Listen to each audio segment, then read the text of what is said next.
Evan, hi. Hi, Dean.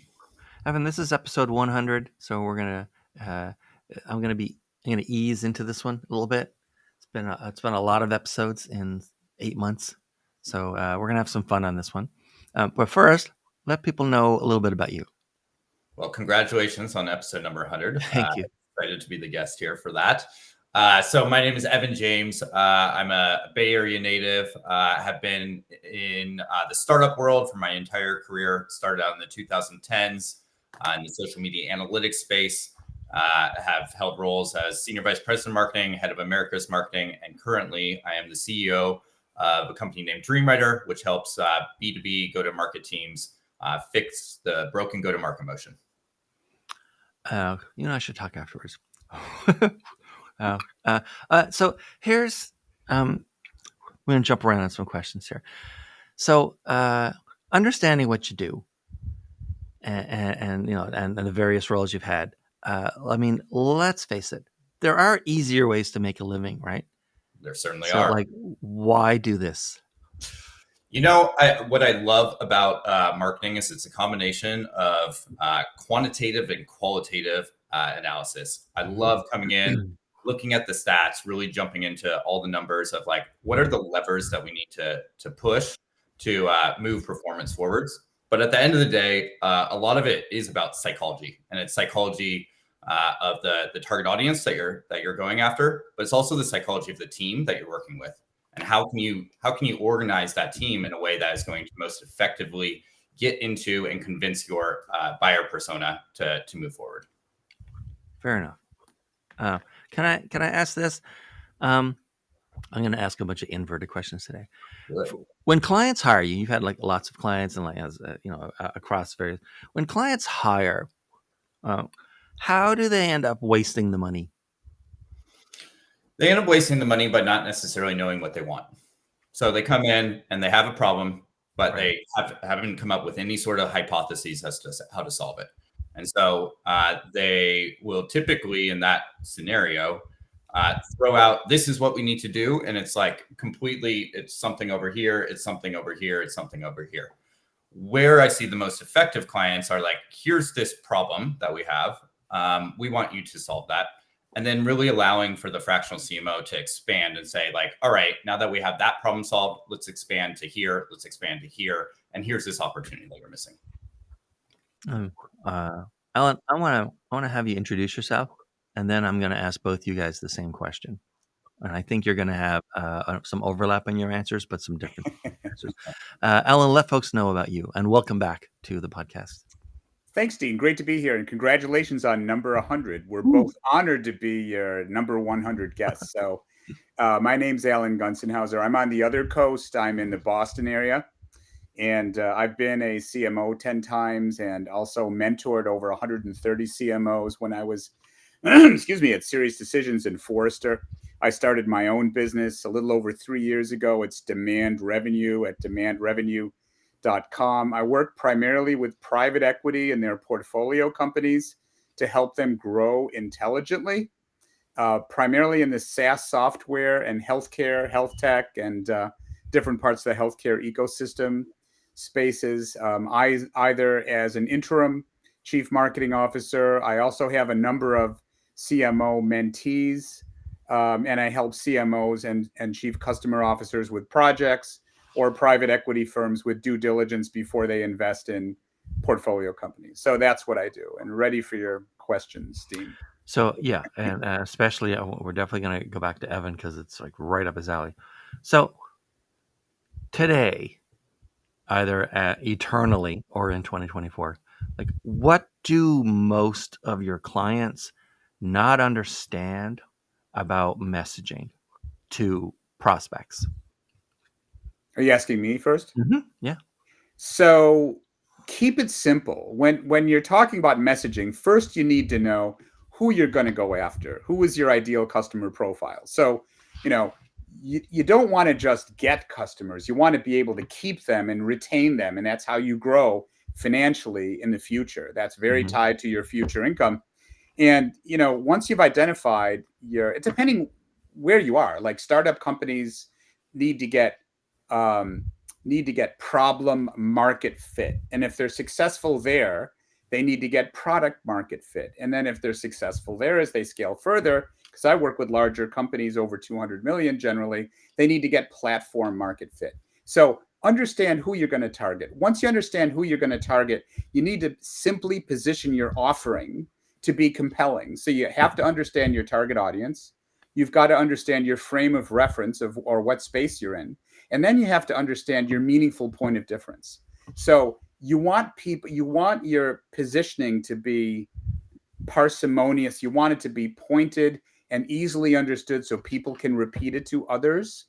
And you want to create a remarkable experience. And, depending what sector you're talking about, for example, in high tech, there's a huge sea of sameness, and a lot of technical terms. You want to dumb it down, understand your target audience, what their language and lexicon is, and explain things in simple English why you're better than the other alternatives they have, which could be your competitors not doing it or doing something a different way.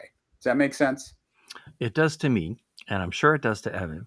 So much so that I'm going to sort of invert the question a little bit for Evan. Okay? Evan, inevitably, I mean, I've been in these meetings, you've been in these meetings. Your client will push back on something that you want to say to their prospects or the way that you want to say it. What's going through their heads? What are they wrong about? I mean, they're right about many things. I'm not saying clients don't know what they're doing, right?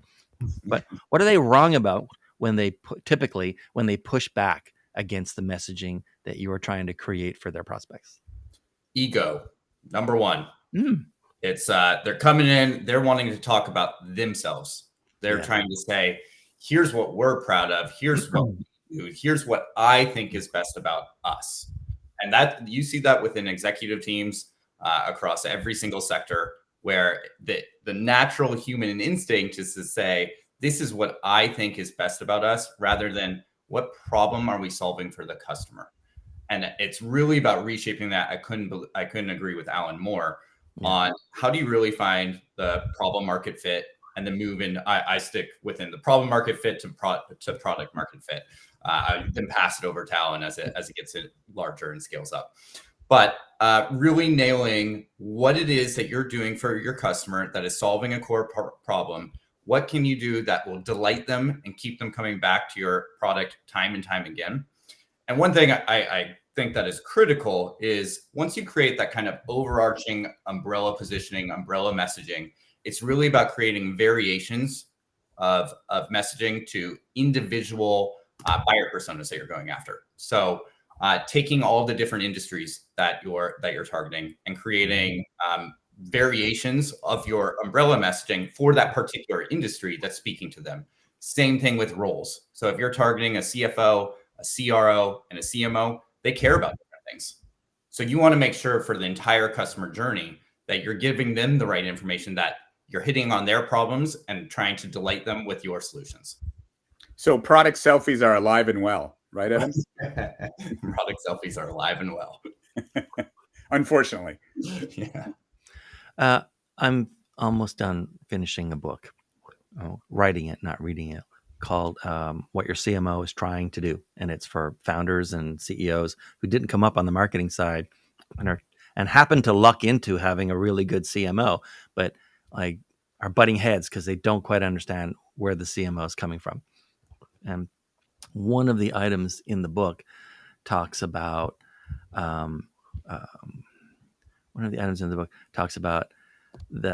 that while operations and delivery are focused on something that occurs and is already in play, and sales is taking something that's sort of like partly shaped and turning it into a customer relationship and a customer in itself.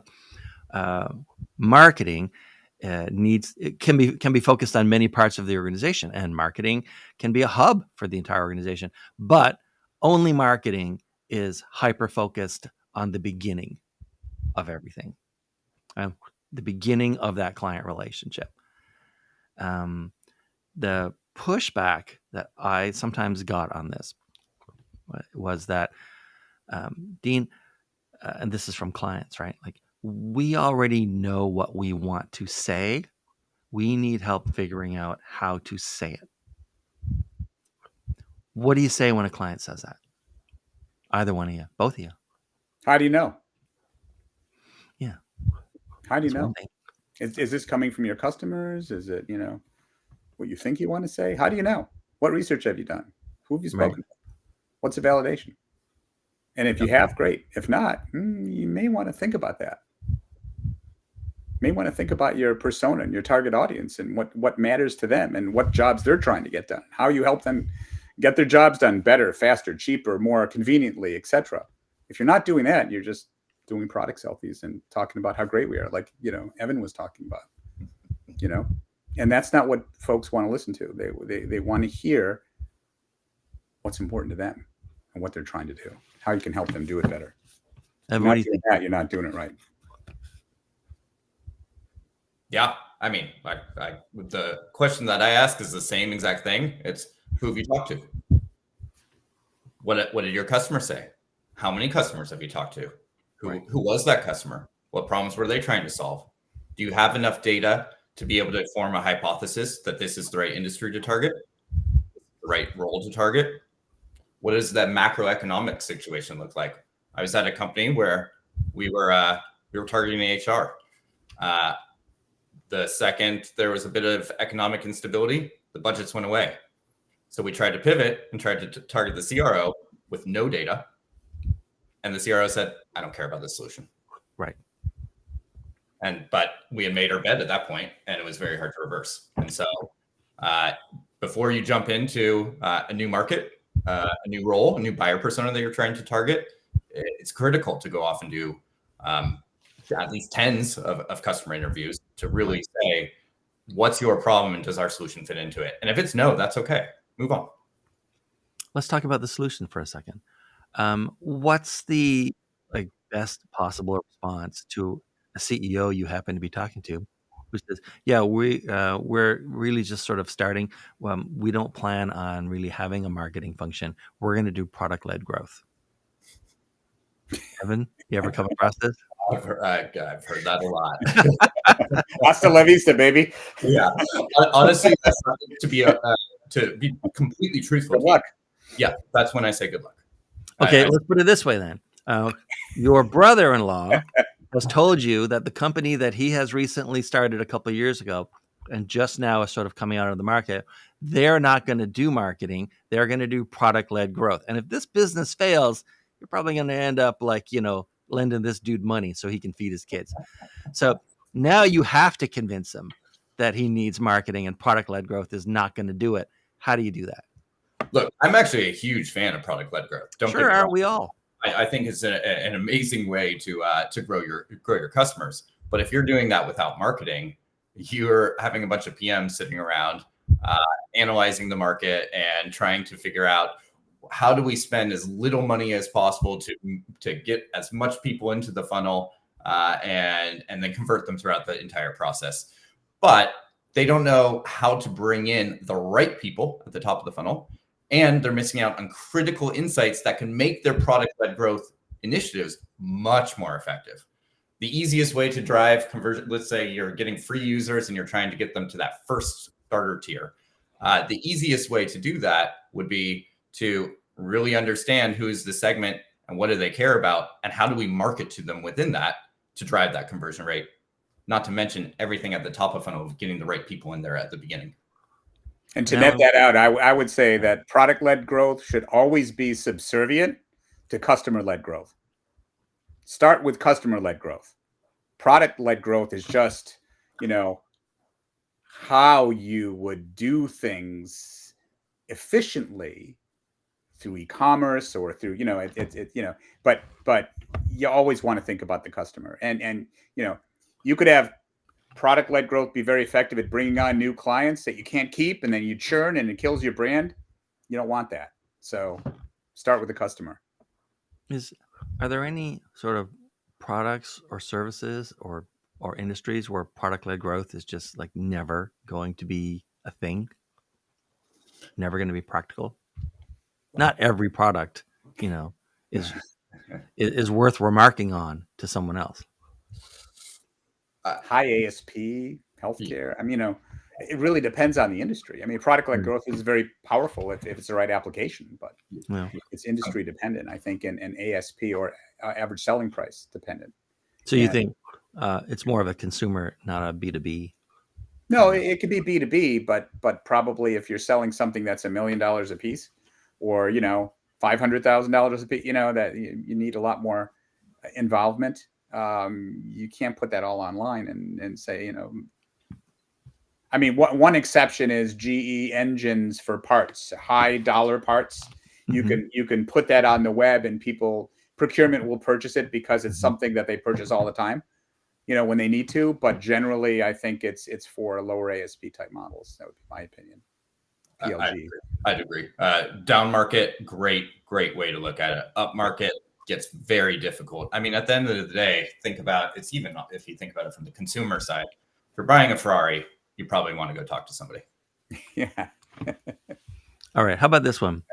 Your niece or nephew, here's the hypothetical. Your niece or nephew graduated from college and just started their first full-time job, just started their career. They're the newest marketer in a marketing group, a marketing team at some company. Okay.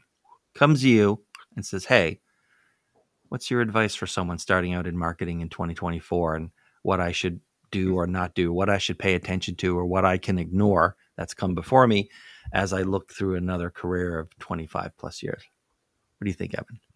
Yeah, I think two things that are kind of contradictory. One is learn the basics of marketing.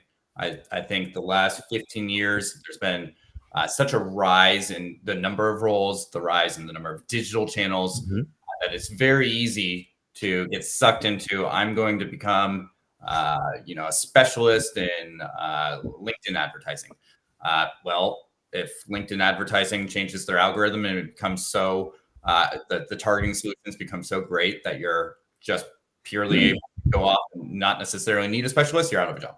And so it's really about understanding everything that we've been talking about, knowing the audience, knowing the pain points, being able to come up with the 4 Ps. But simultaneously, what's changed, I think, in the last 2 years is learn how to use AI tools. Be able to say, I'm whatever type of marketer, but I know how to utilize AI to get the most amount to be as effective as possible. And I don't think this is a trend that's going away. It's going to be something that every marketer needs to know. Alan, do you think there's anything, someone just starting a career in marketing today, do you think there's anything about the current marketing landscape that they can safely ignore?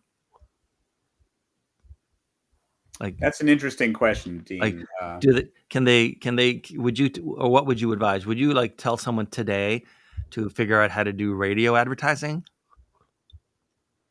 It depends on the market. Radio advertising can be very effective in certain markets. The answer is it depends. But what I would say, actually, couldn't agree with Evan more. But I just did a podcast on this very topic of how do you grow your career in marketing, being young, and what should you do? And it's on my website at Demand Revenue in the podcast section. But what I would say, a couple of things. First of all, be open to opportunities. Be open to moving around. Get different experience in marketing. Don't be afraid to go from marketing to sales, back to marketing, to product, back to marketing. Try to look for opportunities to go into different, both on the creative side of marketing and the analytical or operational side of marketing for your career. You're going to be a lot more useful to either your current organization or organizations you go to. And you're probably going to be moving around a lot. I've been, with 10 organizations or more in my career. So that's number one, and be open to new challenges. That's how you grow. And I couldn't agree more with Evan on AI. In any disruptive innovation, AI is here to stay. Become a good what I call promptologist. Learn how to do the right prompts through ChatGPT and other AI tools, and understand it's a tool, but be very careful because it also hallucinates. So you've got to check everything and make sure it passes the smell test. But AI is here to stay. And, if you don't become very comfortable and facile with some of the AI tools, not all of them, There's going to be too many of them, but some of the main ones like ChatGPT and Journey and some others, you're going to be left behind. So that's going to be more and more important in your career, but treat it as a tool to help you become more productive, not to do your job. Okay, as someone who specializes in coming up with the exact right thing to say the first time in the first few seconds of someone's attention, kill promptologist. Okay, don't ever say that again. It's too close to proctologist. Don't use that term. Come up with another one. Don't use promptologist. Someone mishears it, they're going to have a very different conversation with themselves in their head till they realize that. Learn how to do prompts really, really well. There we go. Whatever you call it. Yeah, that one's a hard no. Like no, like murder that in its grave. All right. Mia culpa. No more Okay. promptology. I want to talk about prospecting, marketing as prospecting. There are some organizations where there's a very strong marketing function and a very strong sales function, and sales has expanded its headcount to like SDRs and whatever, and they're doing a lot of outbound prospecting. And then there are other organizations where there's very tight integration between marketing and sales, and so in an overlap where, like, I mean, you can essentially think of people, because ultimately we're talking to people, right? People going from cold lead to warm lead to weak prospect to strong prospect and ultimately to a customer, right? And that sort of warm lead and weak prospect area, that's where some companies have like merged that. I want to start with you. Are you pro or con for marketing and sales, like, sort of merging and marketing taking over more of the responsibility for prospecting? Or do you think that it makes more sense for marketing to worry about telling a message to the market and sales worrying about individuals that they would want to talk to? Most companies, especially as they get larger, fall down on alignment. And there needs to be really good alignment between marketing, sales, product, customer success, finance. In terms of, obviously, marketing, is doing the messaging and all that. I mean, that's a given. In terms of the lead management process, companies that do a really good job of qualifying leads before they give them to sales generates 4x the pipeline. Mm-hmm. So, you don't want to generate a high quantity of leads that sales is going to ignore. And a lot of companies have had that issue over time. You want to be really good at qualifying leads, and you want to have really good service level agreements between marketing and sales that, says, okay, what's a hot lead? What's the best lead? And given that it's the best or hot lead, how quickly is sales going to follow up on it? And then you want to make sure the assignment logic goes from marketing, let's say you've got BDRs, to account executives, that it goes to the right person. So you want to look at the whole process from beginning to end. You could look at it as one process, a lead management process. And, it's not just marketing qualified leads, people that come to you, or leads that you generate through outbound. Right. It's also having intent data to understand when a bunch of folks from the same company are beginning to crowd your website. So, you want to know who's in market also. I mean, someone might be a great lead, just not now. They're not in market yet. So, the companies that have been successful at leveraging intent data to understand who's in market that's in their ideal customer profile are far more successful today. And a lot of marketing and sales organizations need to move towards developing that competency with some change management. Did I answer your question, or did I go off the rant? No, that's good, Evan. So now that you've said that, I want to reframe it a tiny bit for Evan. So, Evan, imagine that marketing is intent on or committed to moving up the buyer or down, depending on, or further along the buyer's journey, and they want to start becoming more of a force for prospecting. And sales is pushing back, right? If you're in sales, why are you pushing back? Well, first off, I think it depends on the organization on whether marketing should do that or whether sales should truly own it. If you are a high ASV product, super enterprise sales led, there is a really solid case for sales owning the prospecting part of it. Now, marketing should support heavily in that area. They should be. I've seen it where sometimes even the SDR team will be direct line to the CRO, dotted line to the CMO. And that allows for that critical alignment that Alan was talking about, which is no matter what type of organization, is crucial to have good alignment and good conversation and a good relationship between marketing and sales. If you start to get into this who owns what in a fight over something, it's worth doing an offsite, sitting down, having everybody have some fun. So remember that you're all on the same team, and let's figure out what makes most sense and for who to own what. And I would say there is a little bit more of a case. There's definitely, I would say, more of a case if you're more down market or mid market. And I think there's a strong case for marketing to own the prospecting aspect.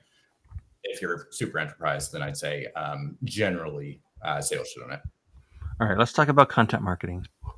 Love it. So, on the one hand, small businesses, and I work with a lot of like small businesses and even single business customers.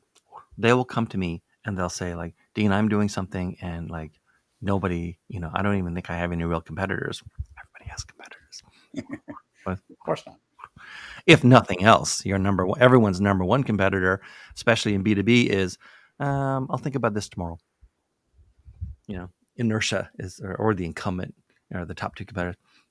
So they'll come to me and they'll talk about they want to do content. Now, I don't create content marketing, so it's I get to talk to them about this without ever having to be on the hook for it. So fair enough, right?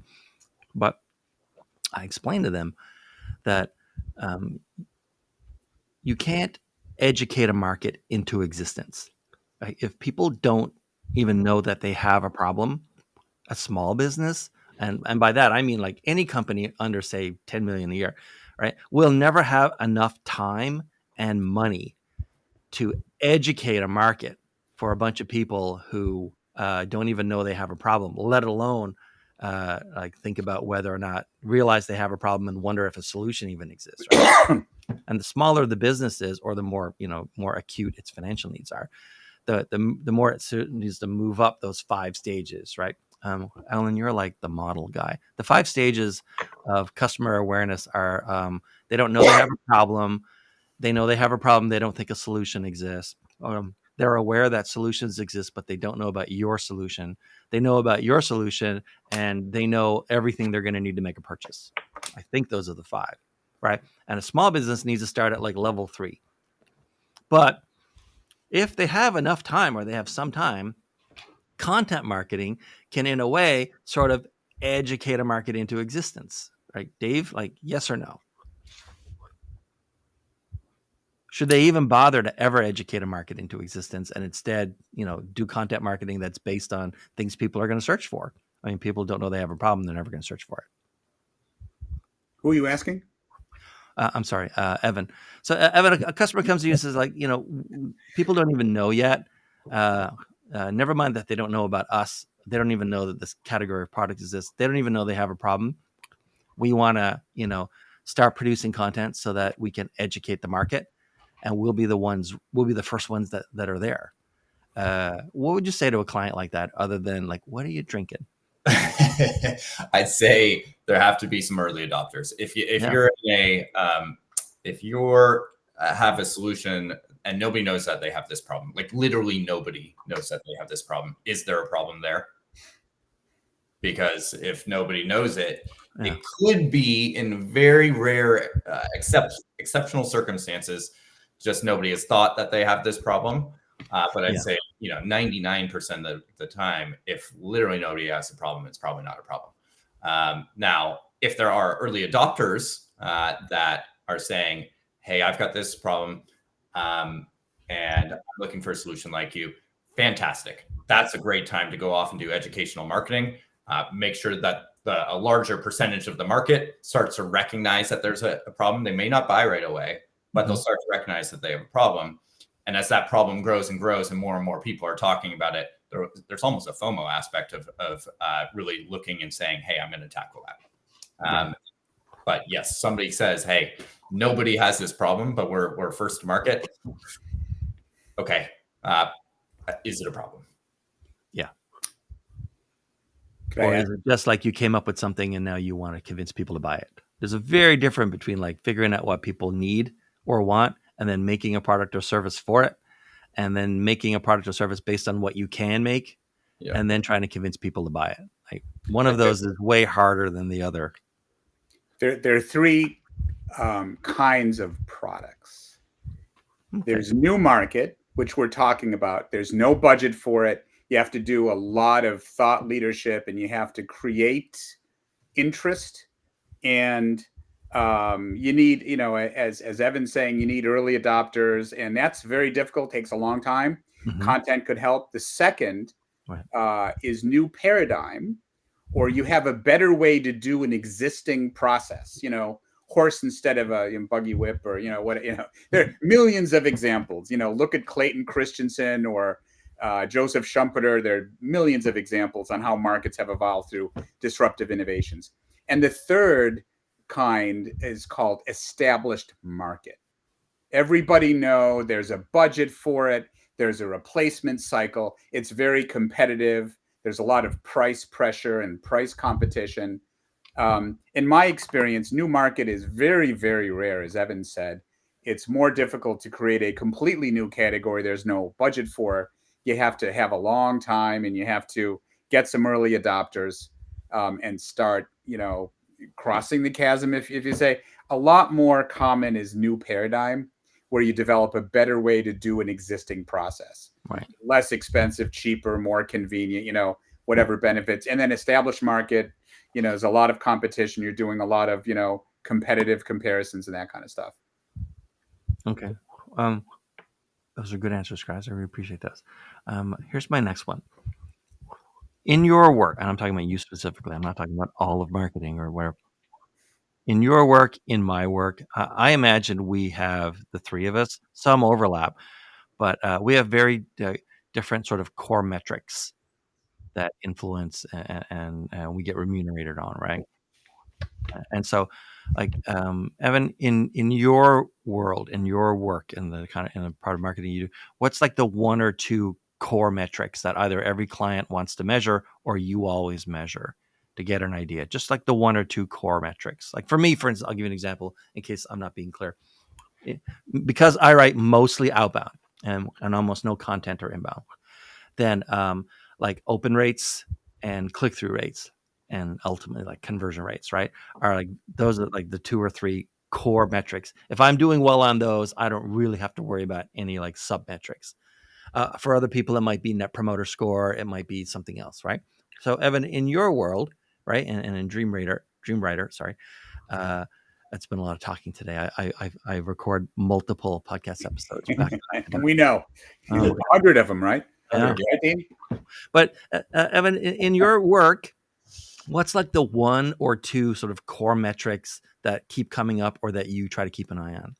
Yeah, I mean, I have always branded myself as a revenue-oriented marketer, and so I'd say if anybody's hiring me as a fractional CMO, ultimately I'm tying all of my efforts to revenue, and I'll have kind of sub metrics that go into that. So if it's heavily focused on the entire funnel, and the biggest gap and area of opportunity is how do we generate more MQLs?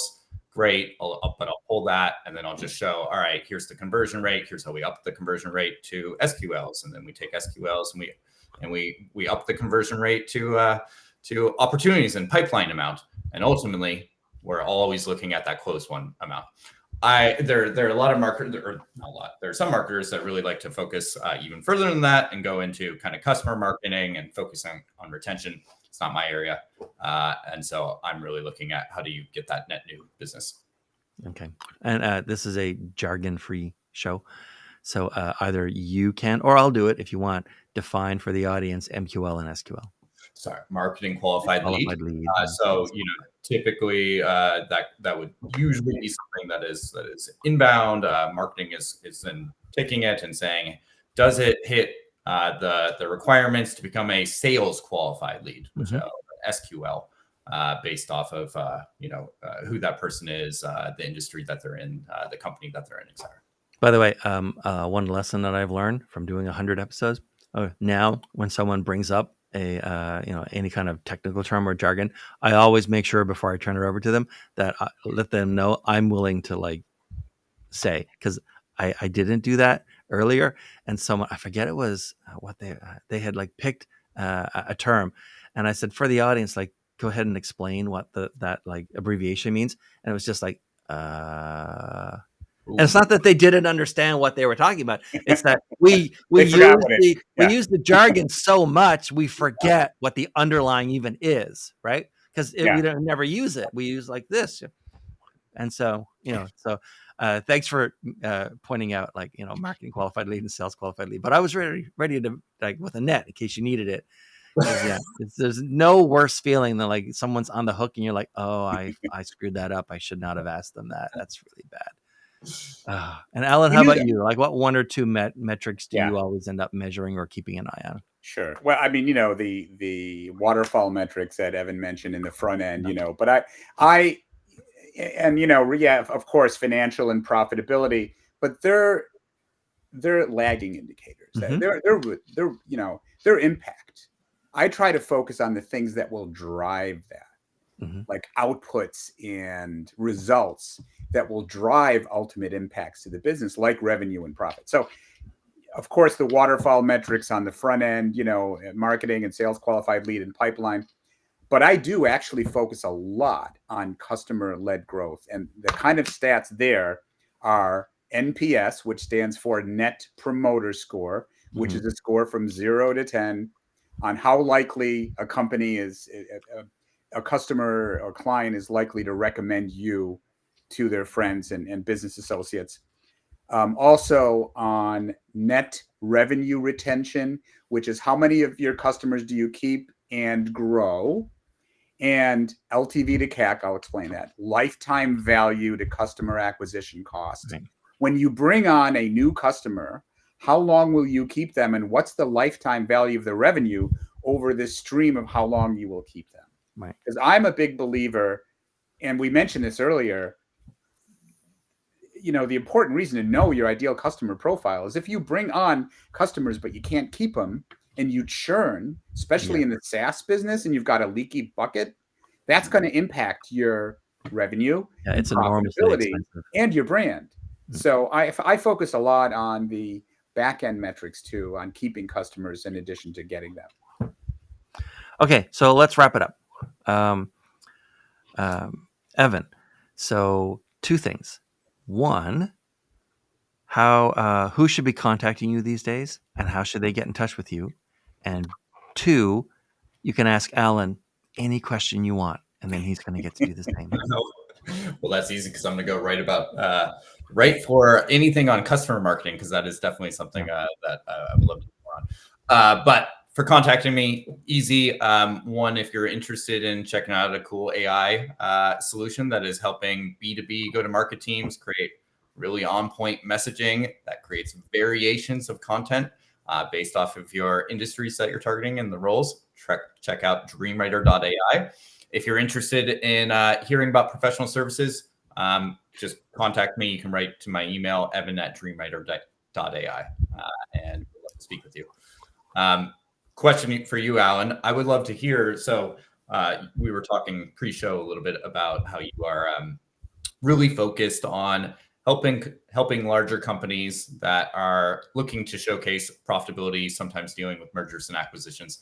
What are some of the challenges that you would say that live within that ecosystem versus something like you're doing marketing for a startup?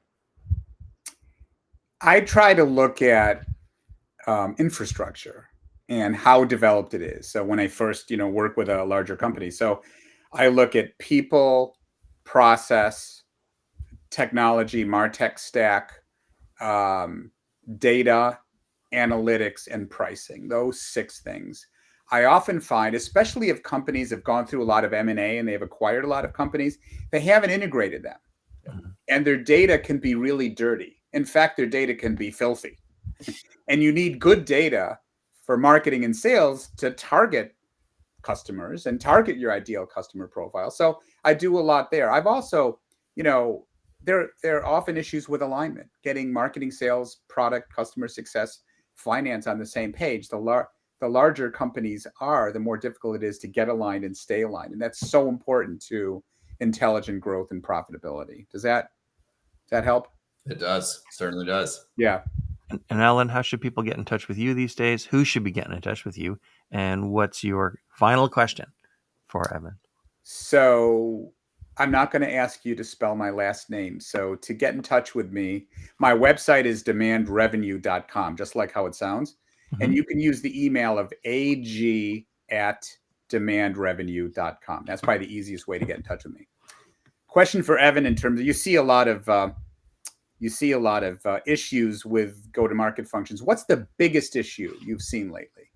Yeah, I'd say the biggest issue has been an issue for a while, and it's with the rise of the number of digital channels. There's a lot of noise. And what you've seen from that is with all the new digital channels that are out there, you're having different people within the marketing and sales function that are trying to create anything that is going to drive a conversion for their particular channel, rather than thinking, what is the unified customer experience and the customer journey? And so I think it's in some ways going back to the basics, but also utilizing new technologies like AI to say, okay, how do we, from the beginning part of the marketing journey all the way through to a closed won contract and even beyond, how do we give the prospect or our customer the exact right information that is most relevant to them, and keep that as a unified experience all the way throughout, no matter where you're targeting them on in terms of a social channel or in terms of a digital channel. Brilliant. Yeah, that was great. Okay, guys, Alan and Evan, thank you so much, and thanks for participating in episode 100. 100. We're in triple digits now. All right. And thanks for watching, everyone. It was very gratifying to see we've already exceeded 100,000 views so far just this year. Not bad for a podcast that only launched in January. Great job. And so, a lot of work. And I think the two best pieces of advice I got in working came as a teenager. One was from one boss, and we were all basically teenagers working for him. And he would just say the same thing all day, every day, over and over and over, which is, do it now, then it's done. Yeah. Just like, get rid of it now, then it's done. Yeah. And that was just like crazy. And then the other was that nothing happens till you make it happen. That's the first sales manager told me that. Like, nothing will happen unless you make it happen. I'll give you a third one. Less is more. There you go. There you go. So that's it for this one. Thanks very much. Thanks for the first 100. Thanks, everyone. And we'll see you guys later.